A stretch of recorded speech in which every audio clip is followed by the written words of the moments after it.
Good morning, Giants. Welcome to Wake Up with Giants TV. Have you ever wondered how to be unorthodox in your personal development? Stick around.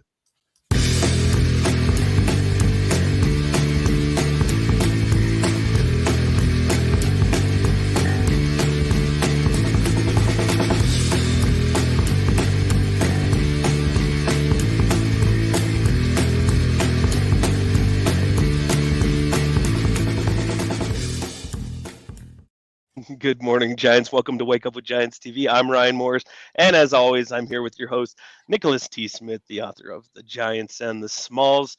I was wondering when we were going to get to do an unorthodox Sunday show, but today's our day. So It's if you our haven't day. followed us on YouTube, go do that. Hit the subscribe button, hit the alert button. More importantly, so you know when we go live every single dang time.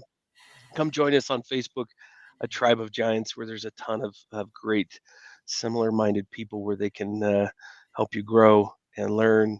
And maybe they have differing opinions too that'll help you grow, which is pretty dang awesome as well. Because, man, I learn a lot from differing opinions. There's two of them here on the show today that have a total different way of being than me, and I love it. I'm so excited about it. If you haven't joined us for an SG group, currently we've got two of them running simultaneously. If you want to be in the next one, uh, reach out to Nick Smith, find or go onto Facebook. You'll find a bunch of links on Tribe of Giants. Where else can they go, Nick? The website, giantsandsmalls.com. Giantsandsmalls.com. That's where we keep everything. So, Makes it easy. yeah, yeah. We got an amazing guest. This guy uh, was impactful in my life. So, everybody kind of knows the story of Steve Hardison, but they don't hear the story as often of Steve Chandler, who was actually one of the people that put me on his shoulder as I was beginning my journey into coaching.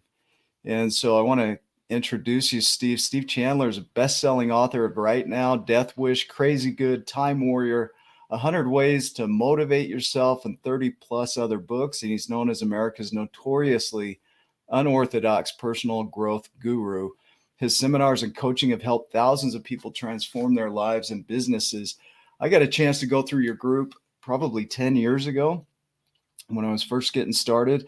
I know after the conversation with Steve Hardison, he reached out to you, and you allowed me to come through your program, and that was life changing. A lot of deep conversation in there, and a lot of growth, and thanks to you and people like you, I'm here today, and so I appreciate you. Welcome to the show. Thank you, Nick, and I appreciate you as well. Thank you for saying that. Yeah, you're welcome. I know, our goal with this journey or this show is as people are watching, we want them to see themselves in your journey because you weren't always Steve Hardison, the unorthodox greatness that you are, or Steve Chandler, I'm sorry, the unorthodox greatness that you are today. There was probably a start point where maybe you thought you were something, kind of an unconscious state where you believed you were something lesser than what you are today. And it's not putting you on a pedestal of grandiosity. It's just simply you recognize that you have value and power. Can you talk about that? Yeah, it was that happened through my work with Steve Hardison because my life was a disaster. I mean, I hope not too many people identify with it. I went through all kinds of struggle when I was younger. I had alcoholism and divorce and bankruptcy and just everything that can go wrong. I actually, looking back, was the creator of the disaster through my beliefs and the way I was thinking, and that went on for years. And when I met Steve Hardison, I had begun to get back on my feet, no longer addicted. So the brain cleared and I could actually learn and see things that I couldn't see during the alcohol years. And Steve helped me create from zero, just create from a blank slate, create the future, let go of the past, don't worry about it, don't deny it, don't pretend it didn't happen, but build on what you're learning now and see where it can take you, and get back in touch with your divine creativity, which everybody has, that I didn't really know how to get in touch with until I met Steve. And everything everything with him when he coached me was based on neutralizing the situation. So I would bring in a problem, he would identify it as a neutral situation, and then he would ask, given this situation, what do you want to create? And it was a different question than I'd ever been asked, because I was thinking, well, aren't we going to solve that problem? And his whole approach was, why give power to the situation and call it a problem and make it frightening and horrible and be a victim of it? Why not see it as a situation and then ask yourself, what do I want to create if I want to alter this situation? So that was the start of everything. Yeah, let's look at this because, well, first you had the credentials of every great coach, right? They like, you're bankrupt, you were divorced, you're Yeah. addicted to stuff. Like, You have the right name. yeah, I think people always pursue like these letters, the alphabet soup at the end of their name, but the real credentials are there, right? Yeah, life and being a loser in life by society's standards. It gave me a sense, once I began teaching and coaching, that if I can do this, if I can move from a total victim mindset, I was a victim of everything. If it would rain, and I would say, why me? So everything was against me. And if I can turn that around, it's just a turnaround. It's kind of a flip of perspective from reacting to everything Yeah. to creating the life I want, then anyone can. But what woke you up? Like when you said when you met Steve Hardison, you were already starting to wake up. Yeah. What was it that really kind of slapped you to consciousness in a way? I think it was the recovery from alcohol. I went into a spiritual program, and the only requirement was that we leave our ego at the door when we walk in the room, and radical self-honesty, no pretending to be someone you're not, sharing with other people, allowing the group consciousness to arise, and to wake up to the fact there's a power greater than yourself, and that power is yours. It's everybody's. It's not just some select few. And that was it. That's what really woke me up to begin with. And then the question became, what do I want to create now that I'm awake? Yeah, yeah. Did you go through some judgment? So a lot of people, we've noticed people go through a judgment phase. They wake up and they recognize what they've done, and then they're really hard on themselves. And you talked about Steve doing the neutralizing, where you become more of the observer of the situation rather than the judge of the situation.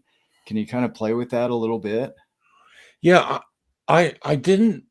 It wasn't judgment so much as discouragement or depression, or the false assumption that the mistakes I made were based on something inherent in me. They emerged from my permanent identity, and Yeah. so So who you thought you were right, basically at that time? Okay. yeah, who I thought I was. And what Steve showed me was creativity is not limited to external things like painting a picture, writing a song, building a birdhouse, writing a poem, or creating a startup in a business. Creativity goes deeper, and it can emerge from the level of being. So who do you want? So he kept asking, who do you need to be to have that happen? Or who do you want to be? Not what do you want to do? We'll get to that. So, but my question was always, what do I need to do and how do I do it? And he said, hang on, you're ahead of yourself. Because if who you're being doesn't shift, I can give you things to do. You might even do them, but you're back to square one at the end of that. Yeah, there are Yeah, libraries full of that, right? Like the how-tos and the doing yeah, and all. There's yeah, libraries full of that. yeah. There's no problem with the how to. Yeah. You want to get back to the want to, and you want to get back to being. Yeah. Okay. So Do you how does one do yeah. that? Like when you're kind of like, it's almost your paradigm has been shattered, right? Steve's kind of gives you a different, like idea of what could be or possibilities. But in that, if your world totally falls apart, which I see a lot in coaching, somebody's maybe grieving the life that they had, and then also the life that they could have had. There's some shattering in their world or some big jolt that helps them to go, whoa, something's wrong here. I need to do something, or I want to do something different. How do you get out of that where all you can see is the chaos and the the crazy that's gone on? Does that make sense? Yes, it's waking up to the role of thought. So I can either spend my time thinking about that and bringing the past back and grieving it and thinking, having all these fantasies about, whoa, if I had gotten sober sooner, or if I had awakened to creativity earlier, I could have done better in college. Yeah, Or if only, right? yeah, if only. But all of that is meaningless because we live in the eternal now, and now is the time for everything. And trips back into the past with regret and judgment, that's just meaningless mind stuff. I don't have to go there. There's no, if I'm not going there to learn something, then I'm not going there. Hmm. Or if I'm not going there to share with someone else that I have been there and it would help you to know that, then I'm not going there. Yeah, there was a gentleman in one of your courses that when he would coach clients, they would disappear. They'd either go forward or backward, and he'd wait for them and he'd say, "Welcome, welcome back." But he wouldn't move forward until they were back now. Mm. Is that something you learned from you, or is that something you do? Well, it might be something I start doing. It sounds great. I don't remember that. Yeah, yeah, he was in your ACS group. So I yeah. want to get to the point where I'm like, I do so much greatness that I can't even remember the greatness that I did. That like stories and folklore are told about me forever, and it's like, yeah, that sounds Oh yeah. amazing. I'm glad I did that. Did I do that? That's awesome. Love it. Well, the idea of grieving, and I heard somebody say that there's no hope in the past. There's only hope in the future. And the grieving, when we get into that grieving state, like Lisa Feldman Barrett talks about depression and anxiety being our ideal of not measuring up to our ideals or the ideals we think others have for us. And so we Right. really feel sad about what we're thinking if we're truthful about it. So you talked about the power of thought or the purpose of thought. Can you Right. dive into that a little more? Yeah, thought is a great tool for certain things. I can I can think about a plan, or I can analyze a situation, or I can use thought to create a communication I want to send to someone. Yeah.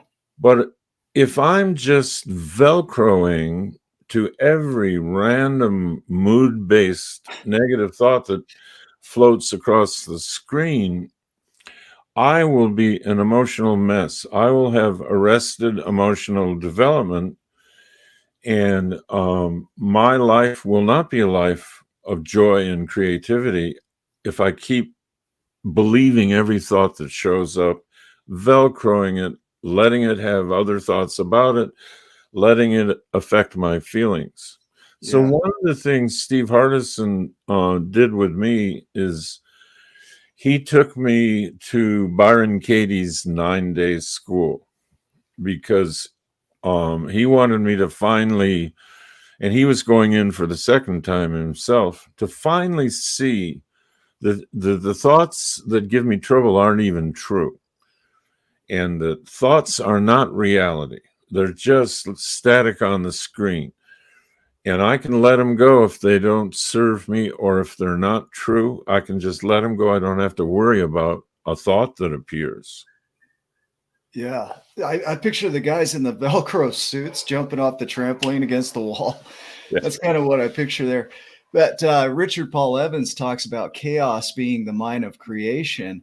And I always think out here external, there's so much abundance around us that we just take what is and transform it into whatever we can imagine.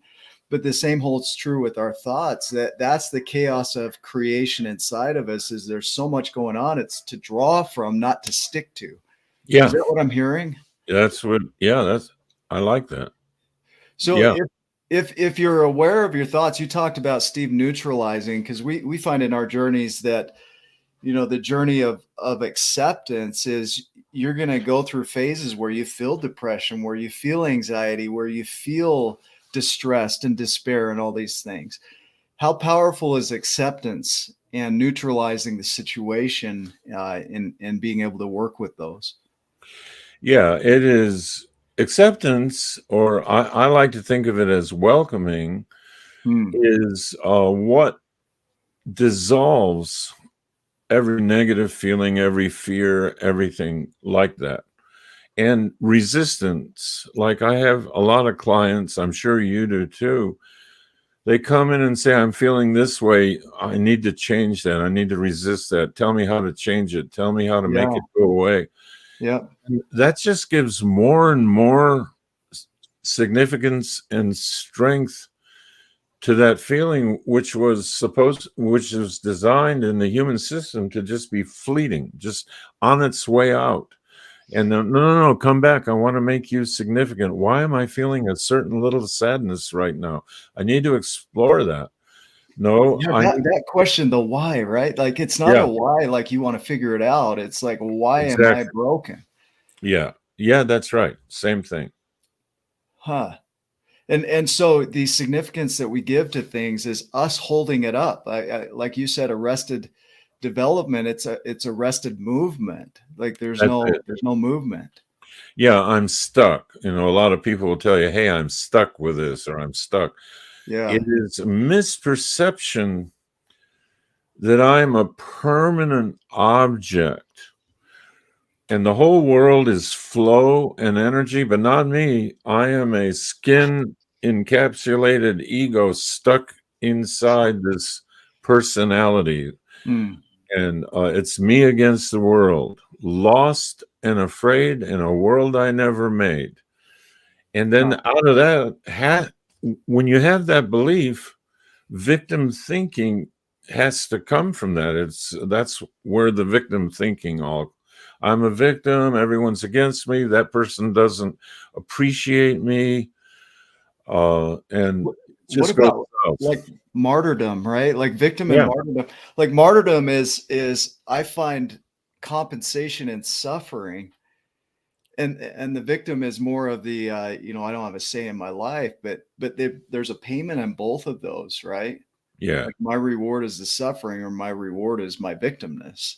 Yeah. And the payment, sadly, is subconscious, because if we really knew consciously and clearly that I'm getting a payoff by being a victim, I get to complain to other people. Yeah. And they commiserate with me and say, oh, wow, you got it rough. I feel so bad for you. And that's the only form of love I know how to receive. And that just becomes a lifelong habit. We know people in our lives who are in their 80s and 90s, and they're still victims of everything. Yeah. It becomes sort of an addiction, because you kind of receive that little hit, right? Every time you you're that way. That's right. You get that hit. You know who will be the Mentos to your Coca-Cola, right? That's right. Yeah. So, and you talk to those people.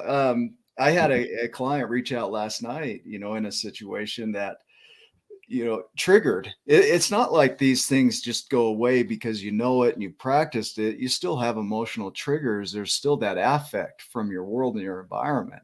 So you talk about the event. There's an event, and that event, sometimes that's people who push their energy over or their emotions over on other people, and it's impactful. So we're going to get triggered. Our bodies are going to do what they do, right? They're going to have a chemical response to whatever's going on in our environment, and sometimes that'll override any logic, any thinking. Well, I used to believe that. Okay, yeah, help me. I'm learning. I'm not saying you're wrong. I'm just Yeah, saying that we have everyone has different viewpoints. It's what I think of what's going on in my environment. It's how I label it yeah, that okay, creates the inner impact. So if I'm with someone who I don't want to be with anymore, and he or she says, I'm leaving you, and I think, freedom, make my day. I was hoping you'd be the one to say it. yeah, So now another person would hear that as, oh, another person leaving me. I have abandonment issues. Now the event, the situation does not have direct causation. I could, like I say to you, oh, I used to believe that. Now, most people I would say that to, without your resilience and who you are and who wrote your book, would say, oh, he's making me wrong. I don't look like a good host. He's going to teach me how to be. But it amuses you. So what I say doesn't have the power to give you a negative feeling that it would to someone who would interpret it differently. yeah. It's all in the interpretation. Steve Hardison shared an example of you and him going for a motorcycle ride, and then the owner of I don't know what company it was, but you had one experience and he had another. Do you remember this? I don't. You don't? Okay. You good if I mean, share I will a if memory of yours? Yeah. We're going to tell you how it went. Tell me what I was like. Yeah, Steve Hardison. Let me tell you about you, Steve. Steve Hardison said that he had a motorcycle and he invited you and one other gentleman to go for a ride, and he put you on the motorcycle, and you guys hauled ass down the freeway doing what Steve Hardison does. Yeah. And you came back and you said, Yeah. This is see, don't you love these memories that you don't have? I mean, we'll create it today. But you were super excited about it. Well, Steve did the exact same path with this other gentleman, and he came back and said, you're a crazy man. Don't you ever do that again. You tried to kill me. It's an example of what you're describing here is same event out here. Yeah. Different responses in here. Right? Yeah.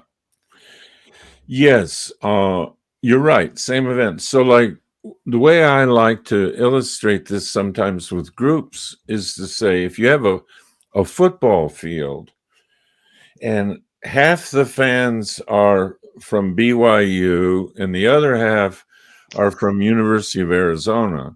Now, the same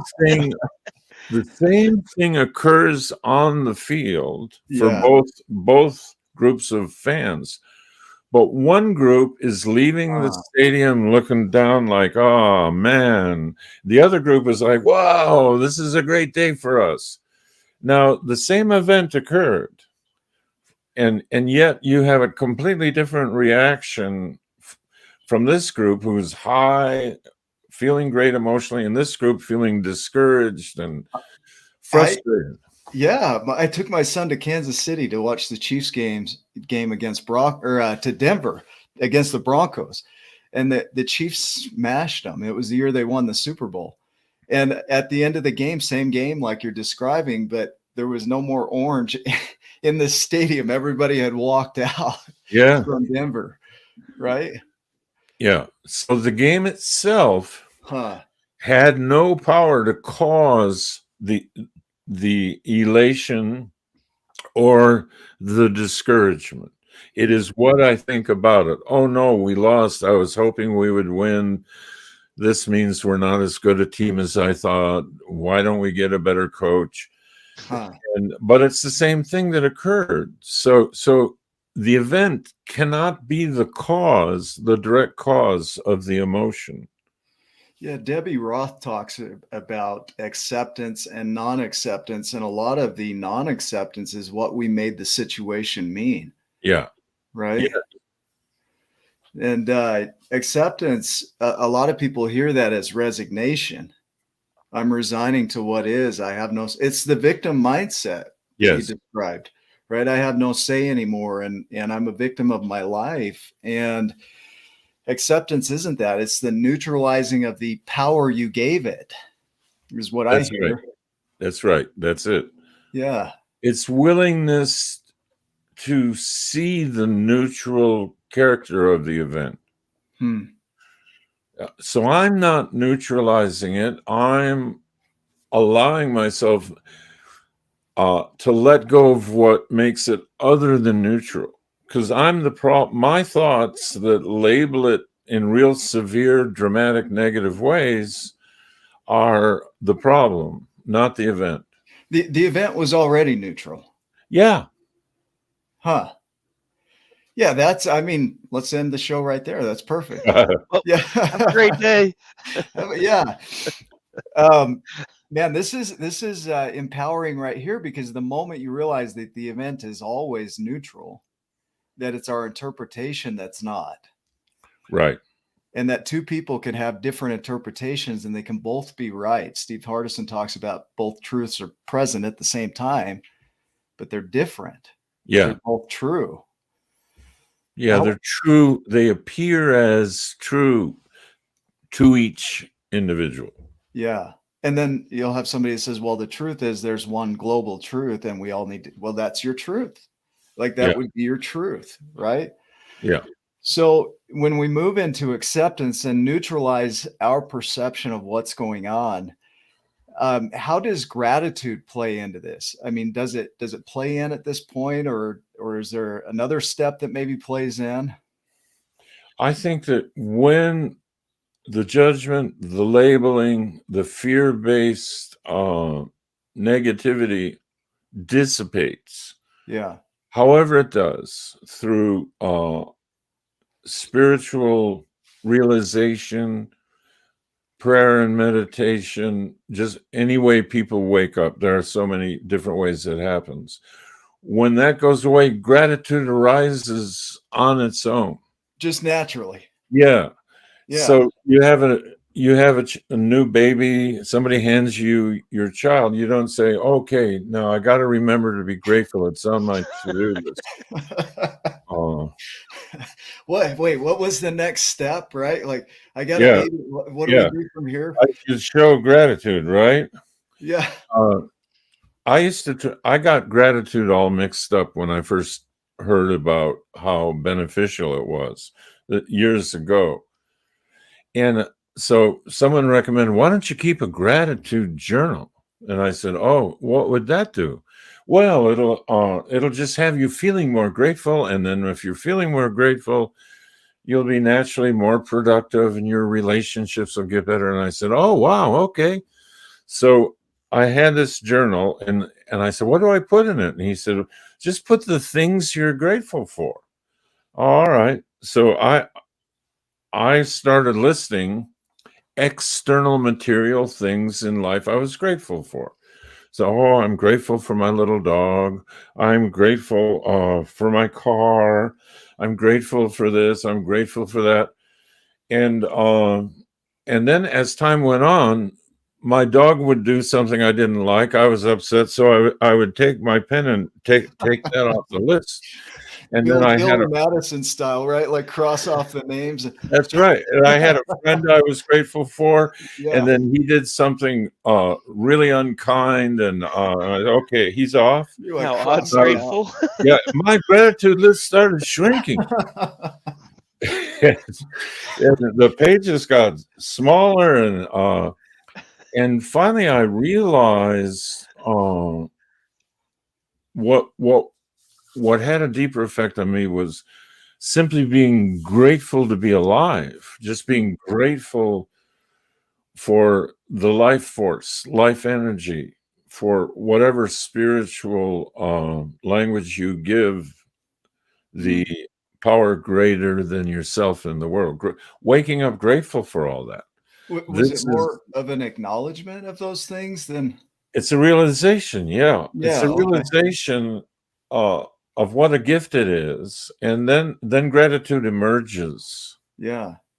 Yeah. So it's already there. I mean, Yeah, all you're doing is you're realizing and acknowledging what was already there, but you couldn't see it because, like, this is a beautiful thing. You couldn't see it because of the judgments that you held over some event that's it. in your life, right? That's it. But it That- never. It was as neutral as an event is. Gratitude is already right there with the neutrality of that event. It just yeah. is. Yeah, so I don't have to cross out names anymore. Right. Yeah, I'll stop doing that today. I think that's an important thing. What about tools of empowerment? I mean, did you learn tools to manage when you did get into an emotional state that wasn't putting you in a direction you wanted to go? What are some tools that you would use to kind of soften the emotions and be able to sit with them, to allow them? Because we're taught, I think, today to not be depressed, to not be anxious, and good luck with that. Yeah. Well, there are some practical tools I learned to use. Prayer and meditation, music. I love music. I love playing the piano and the guitar and lifting one's voice in song, and taking a long walk would always clear things for me. Yeah. And getting away from what I was overthinking about and relaxing somewhere. So those were practical tools that would alleviate being trapped in a cycle of thinking and overthinking and judging and worrying. And that was a tool. Another tool was reaching out to someone, not being afraid to ask for help. So I remember I called one time. I was just overwhelmed and depressed and upset, and I called Hardison, and I said, "Listen, I know your coaching doesn't involve a lot of spot coaching or anything, but I really need help in this moment." And he said, "What are you up to in life?" I said, "What?" "Hey, I wanted to list the things that are going wrong and have you help me solve Have them." it He here. said, Yeah. "Yeah." And It'll be okay. yeah, Is that what we do, right? We call and that's we're like, right. oh. I need a hug right now and some practical things, and alone would be good. And And alone, yeah. yeah, Particularly 10, 15 grand would be enough. that would be great. That would help me emotionally very much, and I know you care about me. No, but it was really, what do you mean, what am I up to? What's your divine purpose? What are you up to? And I was just silent, and he said, "Find that and live from there." And then we both hung up, and I was fine. Huh. I'm up to being a great father, providing for my kids. At that time, I was a single father with full custody of 4 children. I'm up to creating a business. I'm up to paying off my debts. I'm up to becoming Wow. this and writing a book. And so That's a all of shift. a sudden, I'm back to what I'm up to. Huh. And it changed everything. So he knew where to go. So that you could call that a tool, but it was also a product of his intuition and his ability to listen to where people are in the moment. So Yeah, a tool for when you're feeling like a tool, right? yeah, exactly. Well, Ryan shares a video of Snoop Dogg thanking himself, going into gratitude is thanking himself for all the hard work, thanking himself for being the one that wants to give back to the world. And some people, from a societal view, they're like, that's arrogance. What about all the other people that were involved? But nobody gets me out of bed in the morning to do my life. Yeah. Nobody gets Steve Chandler out of bed to create whatever you've created. That's all you. So how important Well, is it? actually, I am married. So Well, okay. Yeah. Well, I'm corrected, yeah. Yes. So Uh, how do you celebrate? Because celebration is usually between one or, two or more people. But how do you celebrate you and maybe the other version of you going on inside, right? Your other personality. How do you celebrate you for all that you do? well, I don't. Okay. Never occurs to me because I don't want to. I don't want to return to Hmm. the ego. To I, me, mine. I did this. I did that. I'd rather be in the flow of what's of Okay. everything that's interconnected Yeah. Thank you for this. Yeah. and happening. Uh, because earlier when I tried, I read a wonderful book recently called Death, the End of Self-Improvement. And it was a great Wow. spiritual book, but I spent so long trying to strengthen my ego. I, me, mine, I'm this, I'm that. Right. Right. The ability to be compassionate started to fade away, and the ability to listen to other people.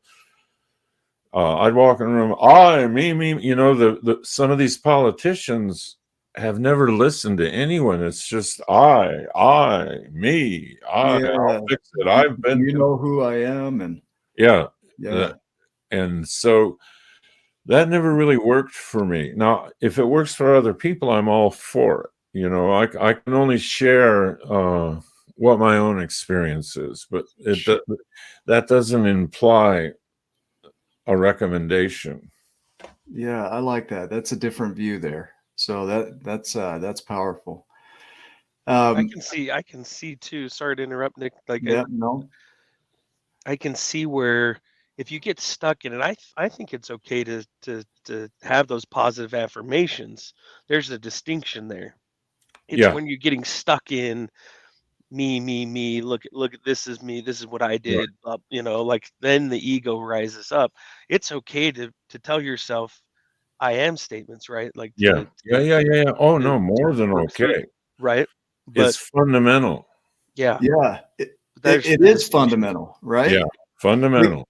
like Ryan, what you're hitting on there is that declaration of who you are before you face uncertainty, before you face how am I going to use the resources that are in front of me to create this vision I have in mind? Because who looks forward is more important than what you do looking forward.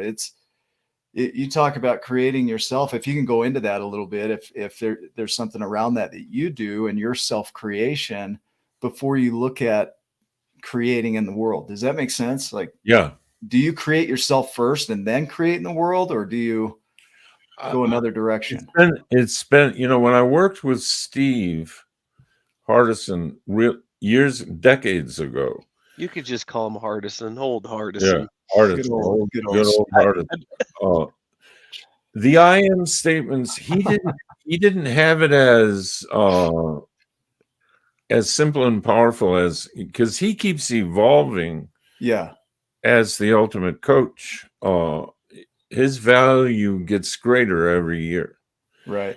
And the I am statements at that time were not done on, for me, in our work, on a piece of paper, but they were still fundamental, and he still had me find them and connect to them one at a time. Hmm. Who am I in reference to my wife? Who am I in reference to the world? Who am I Yeah. in reference to other coaches? And so we did that. We did it a little differently. He does it now faster and much more powerfully with people, because I've had clients go and work with him after they're doing their necessary time in the minor leagues. They go work with him, and their I am statements are so powerful for them. I watch them, but for me, they're there. So it's not like I don't experience myself as creating them. I experiencing myself as reminding myself of them, because Yeah. Okay. they live in me now, and I want They're to. already there, Yeah, right? yeah, Yeah. Okay. Yeah. So from here, we see that our first 6 journeys are all around this fundamental stuff, like creating yourself, reminding yourself, healing the emotions, learning to work with the emotions, getting back into that space of gratitude, neutralizing the event. And then we go, once you're in an empowered state there, then we look at vision and possibility and surrender and nurture. And so as you look forward, when you're looking at creating something, let's say it's a book, and we'll just use that as one example because you have hundreds of creations here. But when you look forward at it, does it start with an idea? Do you clarify the vision? How do you surrender the path? There's a lot to unpack in this, but looking at uncertainty, like you don't know how you're going to do it. You just know there are possibilities around it. And surrender, there are a lot of hangups around surrender and what that means. And for us, it means not holding so strong to the path of how it comes about, not giving up on the vision. Does that make sense? yeah, absolutely. Can you walk us through your creative process? First, I start with what's the book I would like to read right now? So when I wrote a book about creativity, Yeah.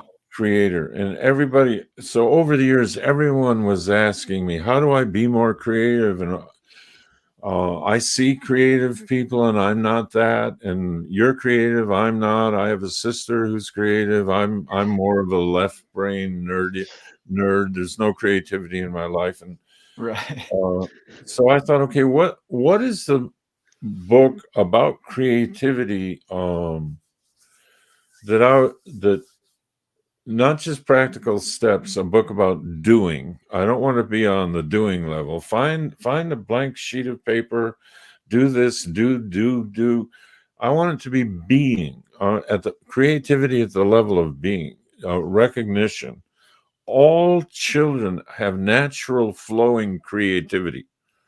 You observe them, and they're running around. If I'm playing the piano, my little grandson thinks, oh, I'll play too, and he plays up on these keys. And if I'm drawing, he'll draw. If his mother is cooking, he'll get on a chair and try to cook. Yeah. There's nothing he's not eager to create.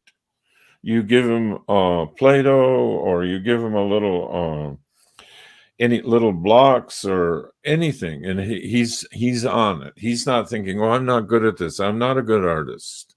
You give him the karaoke machine and he starts singing. He doesn't think, well, I'm not much of a singer.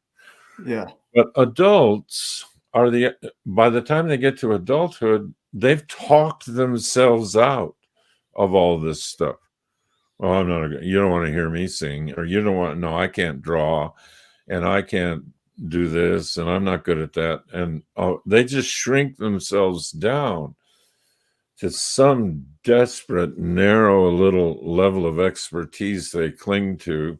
Something they say, this is me. Yeah, this is me. This little narrow thing in this wonderful universe of possibilities. That's who I am. It's what I am. It's all I am. It's just I'm just this little entity. And Kind of like Byron Katie says, that suffering in paradise. Like you have paradise all around you, but yeah, you're that thin thread of suffering, right? that's it.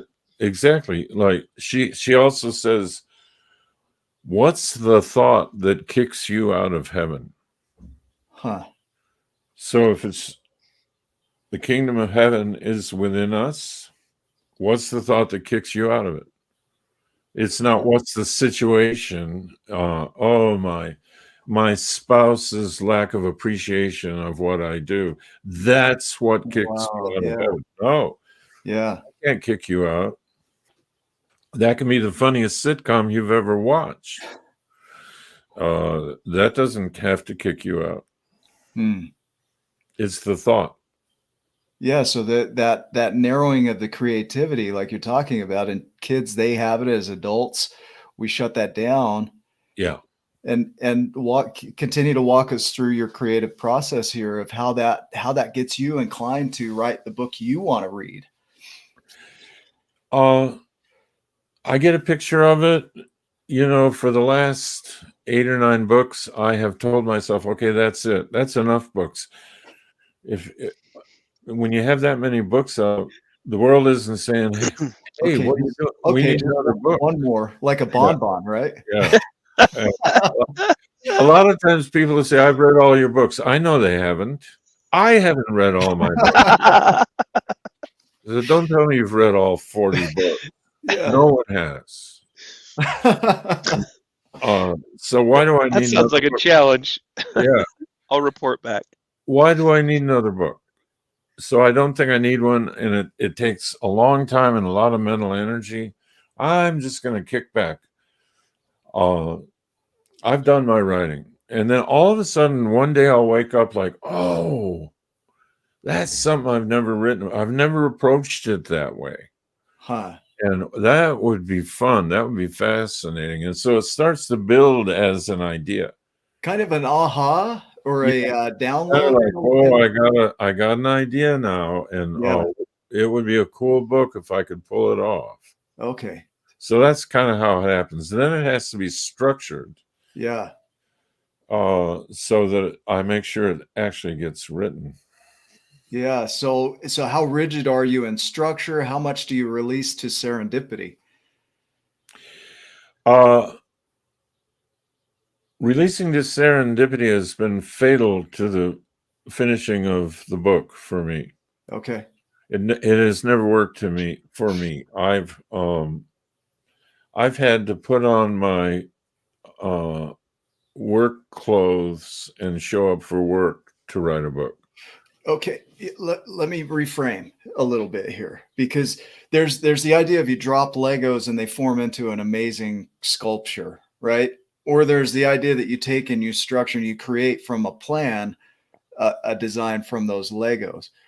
But how much of moving forward, let me reframe it this way. When you're moving forward on your plan, how much do you allow, like, I don't have the right piece here. Maybe there's another way to look at this. Maybe there's a possibility I'm not seeing in how this could come about. Okay, I see what you mean. Does that make sense? I hear what you're saying too, is just dropping and hoping for chaos to organize. It doesn't work for me either. Right. I don't have too much of a plan. I go from one chapter to what's next. I don't think ahead of time. Yeah. These are my 12 things. But what has to be planned for it to work for me is time and attention spent with the project. That's the thing that has to be scheduled and committed to. Yeah. So it's not just all, I don't feel like writing, I'm not inspired. The answer to that is write anyway. Write a bad chapter, but write. You have to tend to it, right? Yeah, that's it, exactly. Now, as far as where it's going to go exactly, I don't know that, because I get ideas as I go. Yeah, beautiful. But you know, as a whole vision, like if you were to look at, I like the analogy of a tree, is you kind of see the start of the tree, but there's no way in hell that you could predict every branch, every leaf of that tree, every bifurcation, right? But you know there's a tree there and there's a certain type of fruit that will come from that tree. That's what we know. That's it. Yeah. Okay. And so the idea of goals, like looking ahead, I don't look ahead to the end of the book and I have a structure for every step. How useful is it to look ahead 1 to 5 years? I can't even look a week ahead. right? Like, how useful is it to look a year ahead if I can't even see a week ahead? Like, how do you do your planning ahead? I really don't. Okay. I like one of the things I learned with Steve, whenever I started placing some ambition in the distant future, he would Yeah. say, let's bring it into the now. Let's not worry about that. Let's focus on what you can create right now. Yeah. It's clever to be, to say, oh, I have a 1 year, I have a 5 year, I have a 10-year goal. But it's more cliche than anything. So you're saying the closer in proximity you are to the now, the more impactful that would be. For me, Yeah. and Okay. maybe Yeah. for you. Now, people who have a 5-year plan or something, I'm not saying if that works, if that inspires you and gives you guidance and it works for you, that's great. I mean, Okay. I'm not against it at all. Dang it. I was looking for the way, Steve. You keep saying a I 5 year know you plan, and were. there's a show called Big Daddy, and this gal says that her boyfriend has a 5 year plan. His name is Sid, and he's really old. And Adam Sandler says, "What is it? Don't die." That's his 5 year plan. You keep saying that, and that just keeps coming up in my mind. A 5 year plan. Don't die. That's my 5 year That's plan my is 5 year don't plan die. too. Yeah. Yeah, really, truthfully. Yeah. Yeah. How important is your legacy through all of this, Steve? 0. Okay, tell me about that. Uh, I don't have a desire to be remembered. I don't have a desire uh, to have some service done to my ego after my body is no longer around. Huh. I just don't. Now, again, Yeah, let's play with this. the Yeah. way to think. Well, Uh, I is- hate to break it to you too, Steve. You're failing miserably because we remember you more than you remember you. I We know know, all your stories. I noticed that. That's not what you said 10 years ago. Yeah, Yeah, I'm starting to get fascinated with my that legacy. motorcycle ride. Nope. Okay. Yeah, uh, I really don't because what's the point? Yeah. It takes me out of the now to obsess about that. Huh. Um, What about impact in other people's lives? You talk about being in the flow of life. that's now or never. Okay. That's, I mean, I'm not going to rest on the laurels of some impact I might have had a while back. That's Yeah. nice. Wow. I love to hear it. Yeah. But what about today? What am I doing today? And Man, this is huge. Keep going. Like, yeah, yeah. it's self obsession, self fascination with me that starts to shrink the whole thing down again to where it was when I became an alcoholic. My system was self pity. Poor me, poor me, poor me another. And I got to get drunk to handle life. Yeah. And Yeah. that came from contraction of spirit, and expansion of spirit.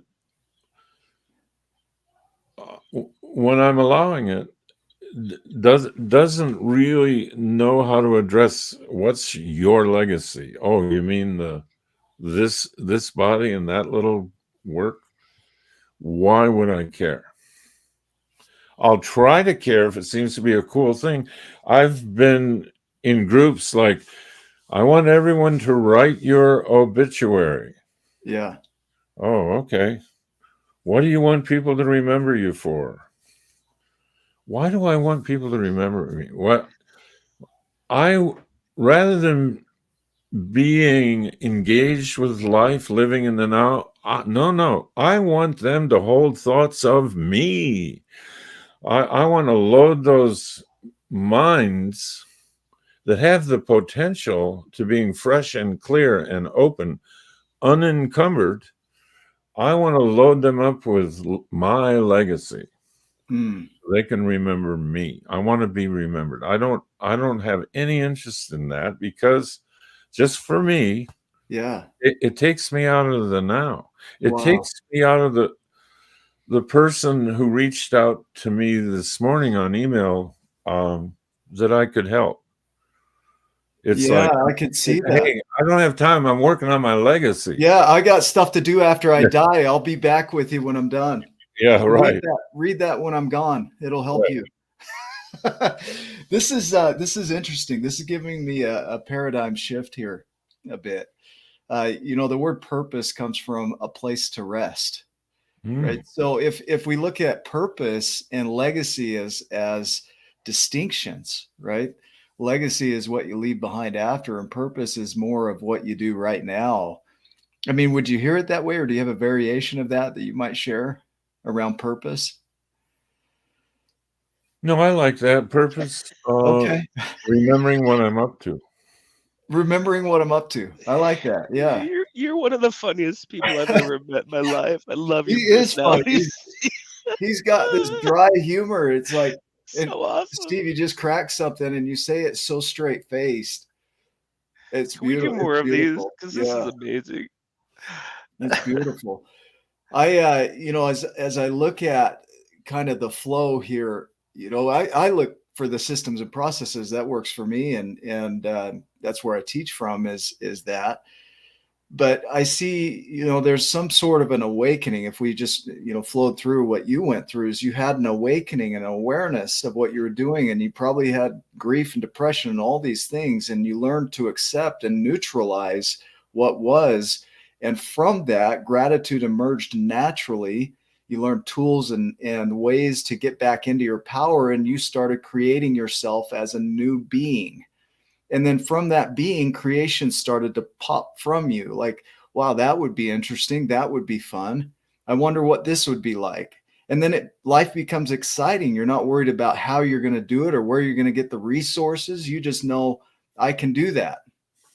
And so there aren't really any blocks in your path. Tell me if I'm just reading into this too much. One thing I might change is Yeah. The thought that I neutralized anything. I don't neutralize anything. When I'm spiritually at rest and not caught up in egoic thinking, Yeah. I see the neutrality. I see the problem. I see the problem as a situation. I hear that. So you're not doing anything. There's no I'm not doing. neutralizing it. I'm allowing to see the inherent Yeah. neutrality. Okay. I'm allowing myself to see the reality. Okay. And that's a little bit different. I hear what you're saying, but the Yeah. minute I start saying I neutralized it, or I created, after a while, I feel the contraction. The walls start closing in on Yeah. little old me again, and lost and afraid in a world I never made. Oh, my life is horrible, and then I'm going to die. That's even worse. So being here is bad, but leaving here is worse. And Yeah. I can see that. I Man, talked myself into a living coffin, yeah. The Walking Dead. Yeah. Wow. Mhm. Wow. You I'm do that though, like so yeah. much. Like that's yeah. You get lost in that very easily and get stuck. Yeah. And my recommendation: stop it. Yeah, it's pretty It's how to simple, get right? more Don't do lives that. and something Don't right. do that. Stop it. That's Stop my it. coaching. I get lost. My clients, I get lost in this. Yes, stop that. Stop it. What's your I have to next think of a problem? teacher with a ruler. Maybe we should get Yeah, back to that. Like yeah. Stop it. Wake up. wake up. Colin Wilson was a very unorthodox British philosopher who I loved. He said, if you find now this is totally politically incorrect. I want to say ahead of time, it is heartless. It is bordering on evil, but I loved it anyway. Yeah. He said, find someone who's depressed, throw them down a flight of stairs. By the time they get to the bottom, they won't be worried about their depression anymore. They'll have other things to deal with. It'll take their mind off the depression. Now, I hope nobody really does that, but he had a point. Being lost in my thoughts about myself is the only problem I will ever have. The only problem. And somebody, I hope my wife isn't overhearing this. No, she's You're safe. somebody You're should safe. throw me down a flight of stairs if you find I'm in that condition. Yeah. Because then I'll remember. Oh yeah. Now, can anyone take me to the emergency room? Even if I tell you I have woken up to the depression being merely a swarm of thinking I got lost in. Well, how are you guys for time? I don't want to overstay my We're welcome. good. I've got I got lost in it, just laughing and if catching you're all good these to nuggets. keep going for a minute, I'd love to keep going for just whatever works for you. I've got a call at 10:30 my time, which is about 30 minutes from now. And so I want to honor that.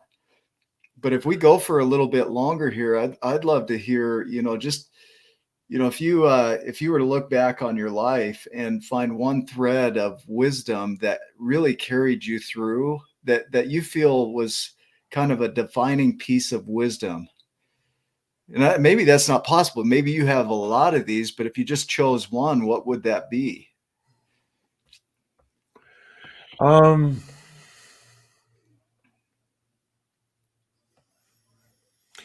I don't want to get religious because you don't have to follow a certain religion to see what the message in this, but it's okay to talk about what works for you too. Whatever Like works for you. people can separate that. Yeah.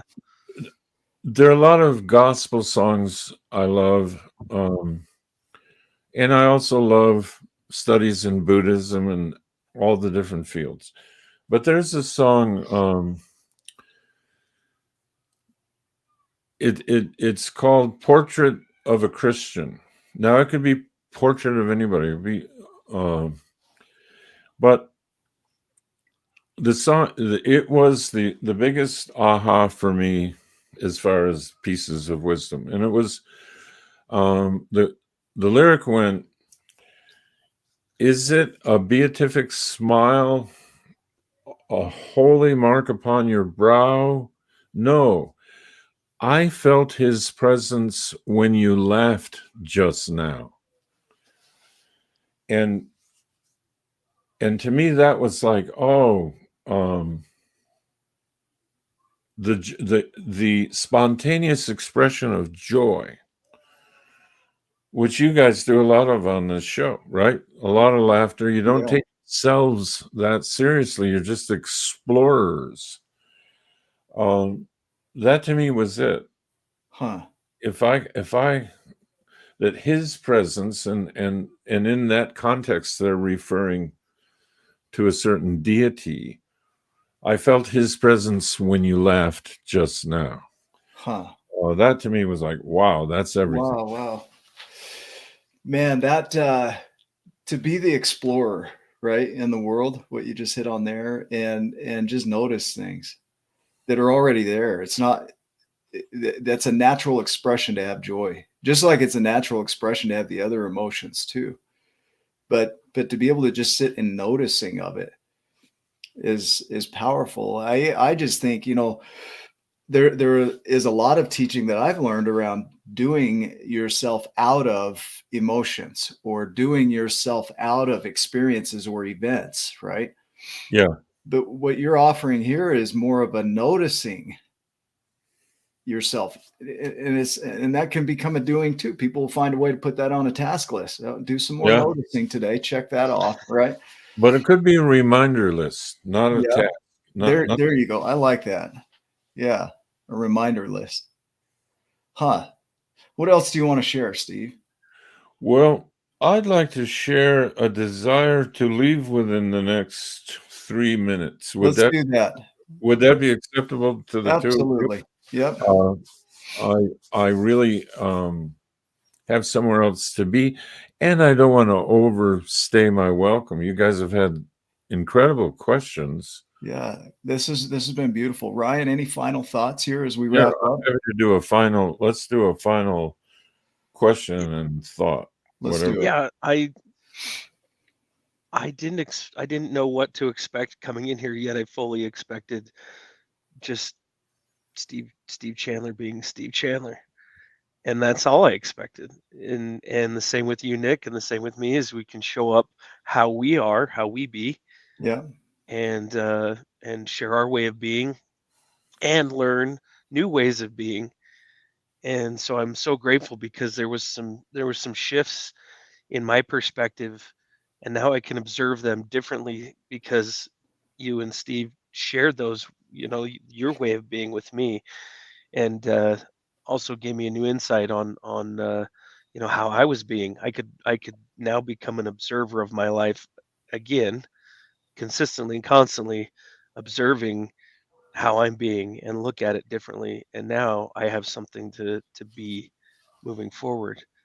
New way of being that's going to serve me and serve others on my journey. So it's an evolution, and I'm so grateful that you spent that time being Steve Chandler, because now in this intersection of life we've crossed, and it's moved me and it's moved all of our viewers, and I'm so thankful for you and for your life, and I can't wait to see where it goes from here as your wife continues to get you out of bed. Any final thoughts, Steve?